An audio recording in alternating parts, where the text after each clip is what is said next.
আসসালামু আলাইকুম বন্ধুরা, আপনারা যারা উমরাতে আসবেন, এককভাবে হোক গ্রুপ হোক, সবসময় সর্বোচ্চ চেষ্টা করবেন যে আপনাদের হোটেলটা যাতে হারাম শরীফের কাছে হয়। ঠিক আছে, এখানে হচ্ছে কি একটা ব্যাপার আমি একটু আপনাদের সাথে শেয়ার করতেছি, সেটা হচ্ছে হোটেল অনেক ক্যাটাগরির হয়। হোটেল যদি আপনার শান্তিমতো না থাকতে পারেন, আপনার ইবাদত করতে অনেক কষ্ট হয়ে যাবে।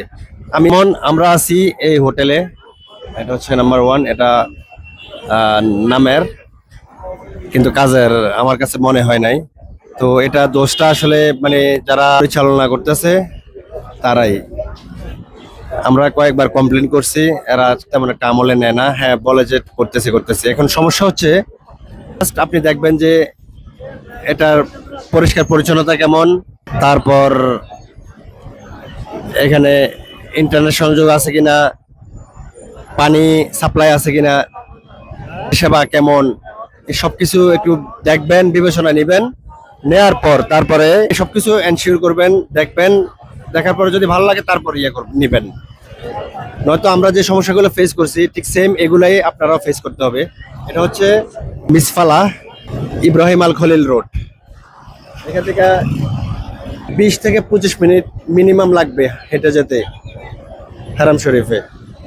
তো সবসময় চেষ্টা করবেন আরো একটু নিকটে, যত আসবেন সর্বোচ্চ 1 সপ্তাহের জন্য, 5 দিন 6 দিনের জন্য, অনেকে 3-4 দিনের জন্য আসে।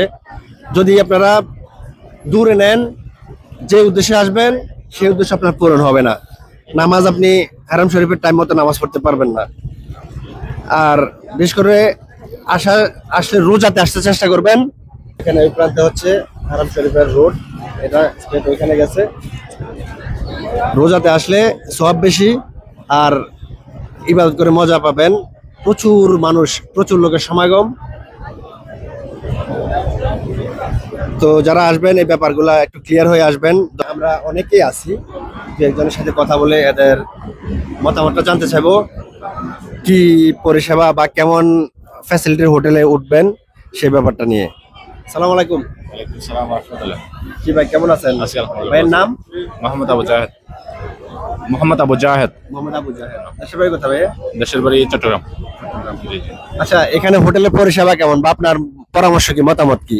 হোটেলের পরিষেবা বলতে গেলে আসলে এগুলা আসার আগের থেকে ইনশিওর করে আসতে হয়, যে আপনি যার মাধ্যমে, যে এজেন্সির মাধ্যমে যে বিষয়টা করবেন সেটা ওইখান থেকে ইনশিওর হয়ে আসবেন সবকিছু পরিপূর্ণ আছে কিনা। যেমন মনে করেন যে আপনার ওয়াইফাই সিস্টেম, তারপর পানির সিস্টেম, তারপর আপনার যে যদি হোটেল দূরে পড়ে আপনার শাটল সিস্টেম, সবকিছু 24 আওয়ার আছে কিনা, এগুলো সবকিছু আগের থেকে ইনশিওর করে কনফার্ম হয়ে এখানে আসতে হবে। এখানে আসার পর আপনি 2-3 দিন যে এটা থাকবেন, এটা যদি এগুলো এই টেনশন নিয়ে করতে থাকেন, আপনারা ইবাদতের কিন্তু পরিপূর্ণতা পাবেন না। আপনি আসার আগে এটা সবকিছু কমপ্লিটলি একদম পার্ট টু পার্ট কমপ্লিট করে আসবেন। জি, তার মানে হচ্ছে যারা আসবে তারা আগে থেকে গ্রুপে আসুক, এককভাবে আসুক, ফ্যামিলি নিয়ে আসুক, হোটেল নেওয়ার আগে তারা যাচাই বাছাই করে দেখে সবকিছু ঠিক আছে কিনা তারপরে হোটেল বুকিং করবে। কমপ্লিট সবকিছু যাচাই বাছাই করে তারপর হোটেল বুকিং করবে। আরেকটা বিষয় হচ্ছে, আপনি হোটেল নেবেন, হয়তো অনেক সময় বলে না সমস্যা নাই, আমাদের বাস সার্ভিস আছে, 24 আওয়ার বাস সার্ভিস আছে, হোটেল দূরে হলেও সমস্যা নেই।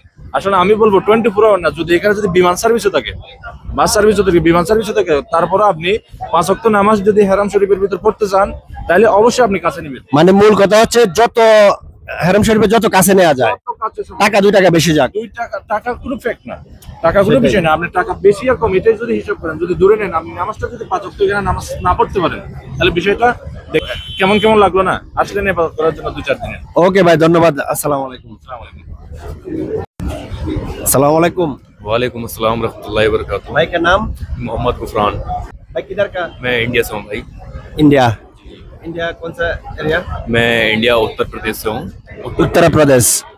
ओके, आप इधर में उम्रा करने के लिए आया? जी, उम्रा करने के लिए आया। इधर में जो आपका रूम का जो प्रॉब्लम और जो फैसिलिटीज, और दूसरा नया आदमी जो आएगा उसके लिए आपका क्या कुछ बताने का है, क्या करने का, कैसे जी करने जी का? भाई, अगर आप उम्रे के लिए आ रहे हैं या टूरिस्ट के किसी भी टूरिज्म के लिए आ रहे हैं यहाँ पे, तो उससे पहले आप पहले अपने जो ट्रेवल्स वाला है उसको देखना चाहिए कि हाँ वो हमें क्या क्या फैसिलिटी दे रहा है, कि रूम हमारा कैसा है, बेड हमारा कैसा है, वाईफाई है, पानी है नहीं है, तो सारा कुछ कंफर्म कर लीजिए। क्योंकि आने के बाद फिर एजेंट लोग कुछ नहीं कर पाते, वो बोलते हैं कि आप रिसेप्शन पे जाओ, यहाँ जाओ, वहाँ जाओ, बस यही बोलते रहते हैं और फिर बहुत ज़्यादा मुश्किल का सामना करना पड़ता है।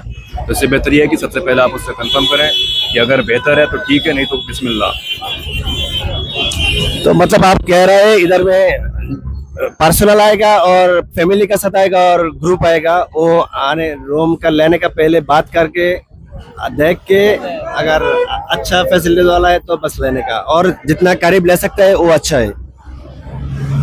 जी, उसमें यही बात है कि आप किसी फ्रेंड के साथ आए या दोस्त बन के आए या फिर फैमिली के साथ आए, सबसे पहले आप देखें कि हाँ आपका रूम कैसा है, आपका होटल कैसा है, फिर आपके नज़दीक में क्या पानी है। का, इंटरनेट का, जी जी जी, सारा वो सब कुछ facility देखना देखना चाहिए। कि- फिर हाँ, अभी उम्रे के लिए आ रहे हैं तो मैं यही कहूँगा कि आप जितना पास होटल हैं वो बेहतर है, क्योंकि आपको हर टाइम की नमाज मिल सकती है, आप जा सकते हैं, आ सकते हैं।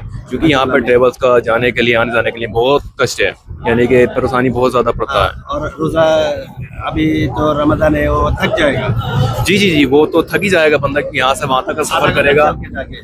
आधा घंटा अगर ट्रैफिक है तो आधा घंटा, ट्रैफिक नहीं है तो 15 मिनट, और अगर बस या किसी टैक्सी से जाएगा तो उसमें भी टाइम लगता है। ये नहीं कि बंदा जल्दी चले जाए। आप कोई भी ट्रेवल्स वाला आपको यही बोला कि आपके नज़दीक में बस से 5 मिनट लगेगा, टैक्सी से 5 मिनट लगेगा, बट ऐसा कुछ नहीं है यहाँ पे सीन। ओके भाई, शुक्रिया, सलाम वालेकुम।